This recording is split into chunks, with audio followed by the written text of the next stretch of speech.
सबसे पहले मैं महिला रिजर्वेशन बिल का स्वागत करती हूँ। मैं भी महिला हूँ और चाहते हैं हम लोग कि महिलाओं की जो भागीदारी है वो सदन में बढ़े, राजनीतिक परिवेश में बढ़े, लोगों के प्रतिनिधित्व करने में बढ़े। मैं एक आपत्ति दर्ज कराना चाहती हूँ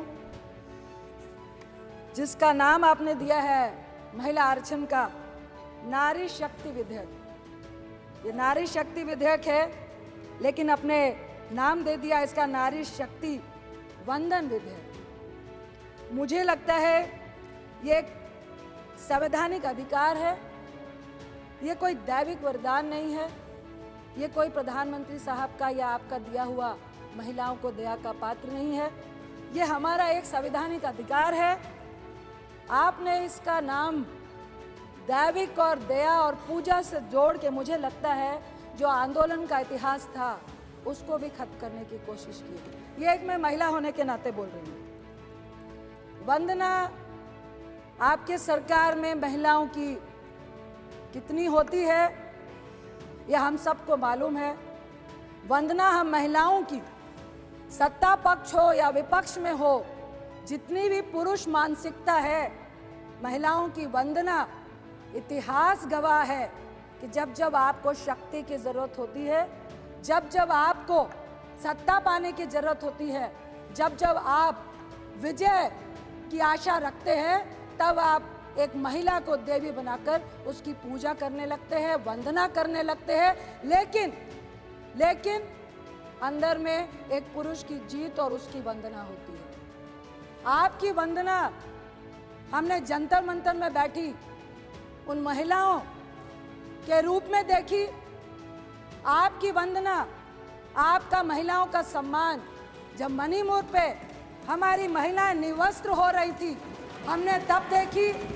आपकी वंदना और आपकी पूजा और सम्मान जब एक रेपिस्ट को बचाने के लिए, जब आप सत्ता पक्ष वालों को यह मालूम चलता है कि वोट की राजनीति में जरूरत है, तो मैं रिक्वेस्ट करती हूँ, हमें अधिकार चाहिए। दया का पात्र ना महिला कभी थी ना होगी। ये हमारी करुणा है, हमारी ममता है कि हम आपको, अपने आप को आपके सामने दया का पात्र बनने देते हैं, क्योंकि हमारे में इतनी करुणा है। हम आज इस नए सदन में बैठे हुए हैं। मैं प्रशंसा करती हूँ, बहुत अच्छा है, लविश है, लेकिन एक बात जरूर कहूँगी, जो पुराना सदन है वो घड़े का पानी है और ये जो नया है रेफ्रिजरेटर का पानी है। और घड़े के पानी की जो महक होती है ना, वो जिंदगी सालों सालों तक हम भूल नहीं पाते हैं। बस इतना फ़र्क है, ये आपको भी सोचना पड़ेगा कि आखिर ये फ़र्क इस पुराने बिल्डिंग और नए बिल्डिंग में क्यों है। मैं ज़रूर बोलूँगी कि आप महिलाओं के अधिकार की बात कर रहे हैं।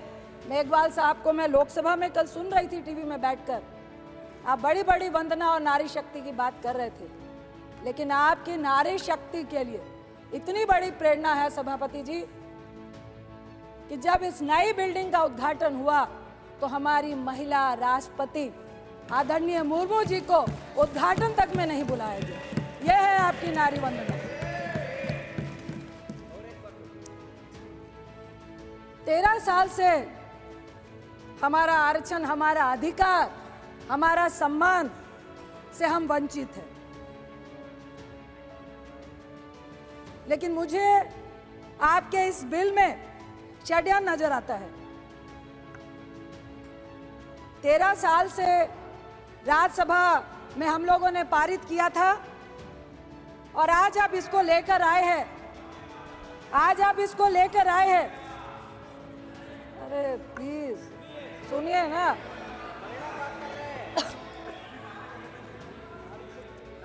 आज आप इसको लेकर आए हैं 9.5 साल के बाद।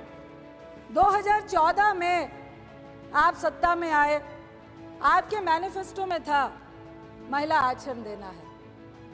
9.5 साल क्यों लग गए? मेरा पहला सवाल आपसे यही है दूसरा सवाल, महिला आरक्षण के लिए आपको स्पेशल सत्र बुलाने की जरूरत क्यों पड़ गई? प्रचार करना था।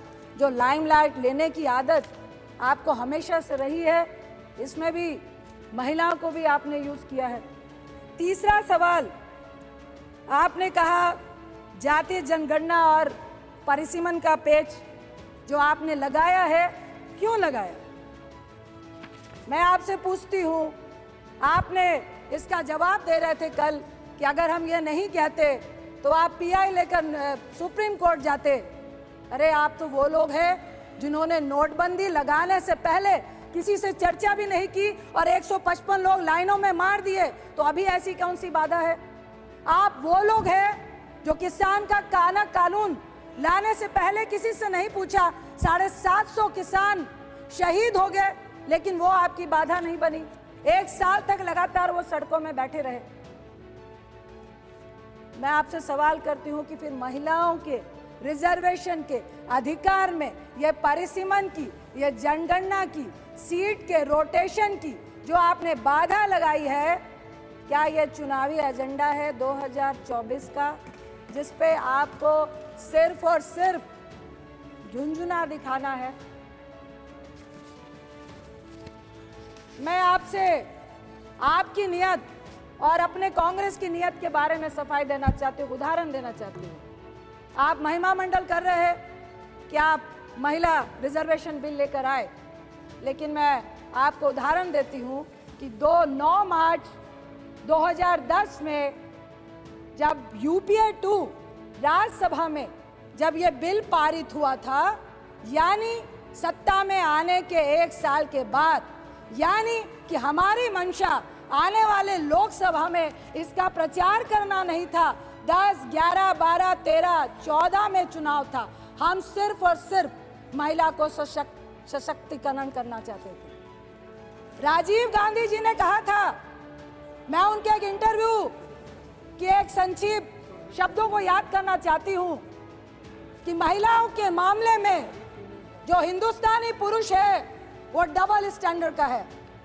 एक तरफ तो वो ऊंचे सिंहासन में महिला को बैठाता है, लेकिन दूसरी तरफ जब उसको सम्मान और समानता का अधिकार देने की बारी आती है, तब वो अपना पल्ला खींच लेता है, जैसा कि आपने हमारी राष्ट्रपति जी के साथ किया,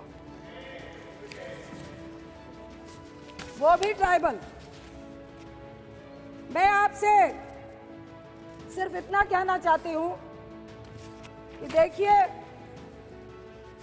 हम चाहते हैं कि जातीय जनगणना, परिसीमन, रोटेशन को दरकिनार करके आप महिला को आरक्षण क्यों नहीं देना चाहते हैं? इसका मतलब है आप पुरुष के हिस्से में से महिलाओं को हिस्सा नहीं देना चाहते हैं। आप परिसीमन करेंगे, सीटें बढ़ाएंगे, उसके बाद आप महिलाओं को एक अलग से हिस्सा देंगे। आखिर क्यों नहीं आज के हिस्से में आप महिलाओं को हिस्सा देना चाहते हैं? मैं आपसे इतना ही कहूंगी कि हमारा जो महिलाओं को मजबूत करने का जो महिला का बिल था, वो यूपीए 2 में जो राज्यसभा में पास हुआ, हम चाहते हैं कि ये जो आपने नारी शक्ति का वंदन विधेयक का नाम दिया है, इसको समानता का अधिकार दे, हमें वंदना और पूजा नहीं करें। इसके साथ मैं आपसे जरूर कहूंगी कि हम चाहते हैं कि ये बिल पास हो, SC ST के साथ OBC महिलाओं को भी अधिकार मिले, क्योंकि हमारी और आपकी जैसी महिलाएं संघर्ष करके आई हैं, कल भी आ जाएंगी। हमें भी संघर्ष करना पड़ता है, लेकिन इस राजनीति के फील्ड में, इस मैदान में एक अकेली महिला अगर वो समाज के लिए अच्छा भी करती है, लेकिन इस राजनीति के दलदल में उसका अकेले कूदना, संघर्ष करना आज भी बहुत जटिल है। क्योंकि अगर महिला मजबूत है, आपके साथ कंधे से कंधा मिलाकर चलना चाहती है, अपनी राय रखना चाहती है, वो जो पुरुष मानसिकता है उसको गवारा नहीं है।